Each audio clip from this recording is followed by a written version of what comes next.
Seniki bir sahabe varken Cüleybib derken kenguru sahabe ya tukunuk başka bir yurttan kettik o. Ay Resulullah'ın yanına gelip ayda sahabe ola o. Ya tukunu yok, ya ailesi yok, hiç işimiz yok. Ay Niçte uçak degenden taş var, taş der. Boru mu yok andı o. Taşlı yatıkan kanda canlı namazda ezan çıksa birinci sefti barıdığan, kanda cihat olsa birinci sefti Resulullah'ı bulduğan, Resulullah şunda yaşırken. Ama o adam hiç işimiz yok. Üzümü şunda kürümsüz bir adamken de bir gün Resulullah'ın Cüleybib sen öğlenmemse ya Resulullah bana kinti gidiyor ama kömemle beni ya yeşimem olmuş ya çırağım yok ya pulum yok ya üyem yok yeşim olmuş kinti gidiyor bana diyor. Sen Allah'ın aldıda andan nime emezsen bunda haramez Allah'ın sen ezizsen sana Hudayın bürüdü de dinaslar fesel bürüdü. Kılmanken bir iş gün ensarlardan Medine'lik sahabelerden birisi benimki kızımın yoldaşı şehit olup ketgende tul kaldı. Yaxşırak bir adam olsa bersek dep kelgendikim. Resulullah tamam nikahlandıraydı dep. Kimki nikahlandırın ya Resulullah özdürdüm o yardısı. Ya üzem gelmez Cüleybib batı. Hoş Cüleybib abi ağzı kap tutup Resulullah'ın ağzını kaldıramaydı o. Gap kılanmay durup kalıp ben anıslı bir mesele sanayım der gidi der cevap veremedi de Resulullah'a yak diyemeydi o. Şunu anıslı mesele sanayım der verip anıslı derken ya hoş haber Resulullah kızımızın nikah etkan bu oldu dese okudun hem nar hoş. Ulan bilettim ben Resulullah'a layıktı zaten. Hoş oldu ya tuhtaptı o Resulullah üzügemez. Üzügemez kim giderim doğarsa. Cüleybib kat. Şu Cüleybib kuma. Biz kızımızın niye adamı beğenmeyen olsak Cüleybib bulunmak Cüleybib'in ya çırağı yok ya pulu yok. Kızım adamla kızım bu kadar işimiz yok.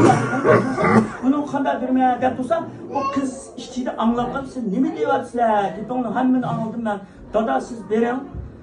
Resulullah'dan ben aşkına tigime. Neymiş ki siz Resulullah'ın emriye xilaflık kılatam sizler de bunda değil de kız.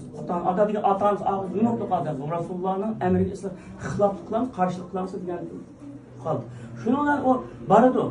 Berip Resulullah'ı deydi. Kızını bir kamboldan deydi. Birkaç gün gibi toy kıp koydu. Toy kıp kılap bir ay haftadan keyin bu cihatga çıkıştı Cüleybib. Cihatga çıkıştı. Cihat tügenden keyin hamda yaradağlar, şehit oğullar hemen toplayıp geldi. Toplasa Resulullah yenge izdigütüp dünyasını izdigütüp sahabını nim bolsa men bir kişini izlemedim az. Ya Resulullah hemmesine geldik. Benim o yarada oğullar, malı şehit oğullar cesetlerini hemmesine geldi. Hiç kim kep kalmadı. Ya bir kim kep kaldı siz dikkat kılmadınlar. Ya Resulullah men geldik yani. Cüleybib kalanısı Cüleybib takımlar degendikin. Karısı Cüleybib yok. Şunu onu izlese bir yada kanlarının aşını ne kanlarının aşını yaptıkında Resulullah'ın çağırıp aşını kuluk mübarek sokup gelip Cüleybib sen bendin ben sendin dedi. Onun ailesi yok eşimiz yok. Ailesi yok sen benim ailemdin. Sen benim ailemdin. Ben senin ailemdin. Yani İslam ailesinin maksatı da. Aynı da öz kuluyla defnetini denir. Demek şu sahabe mesela ya çırağı yok, ya pulu yok, ya üy yok, ya tutkalı yok, ya hiçbir yok. Ama şunda sadık bir imanı var ki imanından Resulullah'ın mübarek kuluyla defne kılınışına erişti adam.